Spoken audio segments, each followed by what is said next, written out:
కనీసం మాకు వచ్చే నెల జీతము ఒక కనీస అవసరాలు కనీస సరుకులు కూడా రావట్లేదు. ఎట్లా బతుకుతాం మేము?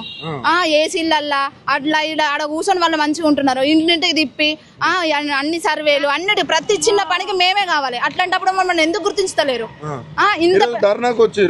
ఈ రోజు ధర్నా కోసం మేము పర్మిషన్ తీసుకున్నా సరే మమ్మల్ని దొరికినట్లు వేసేసుకుంటున్నారు.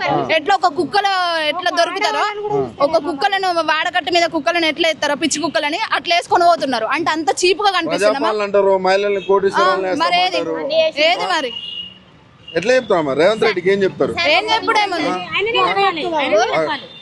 ఏం చెప్తారమ్మా? ఏం చెప్తారు? ఆయన చెప్పింది అదే కదా. ఫస్ట్ ఆయన మేనిఫెస్టోలో చెప్పిందే మేము అడుగుతున్నాం. అది న్యాయమే కదా. మరి మాకు న్యాయం ఎక్కడ జరిగింది? ఇప్పుడు 2 సంవత్సరాలు అయిపోతుంది. మాకు న్యాయం ఎక్కడ జరిగింది? దానికోసమే కదా మేము కొట్లాడుతున్నాం. ఆయన ఇచ్చేది ఉంటే మేము ఇక్కడ దాకా రాకపోదు కదా. మరి ప్రజాపాలన అంటారు, ఇంటికి మరి ఏది ప్రజాపాలన? ప్రజాపాలన పక్కన పెట్టండి, మా గురించి అయితే పట్టించుకోవాలి కదా. చేసే ప్రతి చిన్న పనికి మేమే కావాలి. మేము ఇచ్చే రిపోర్టే అక్కడ దాకా పోతుంది. మేము చేయకపోతే ఏం లేదు.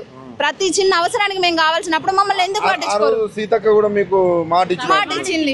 ఇప్పుడు ఆమె ఎంపీ అయిన తర్వాత ఆమె కూడా పట్టించుకుంటలేదు. మంత్రి అయిన తర్వాత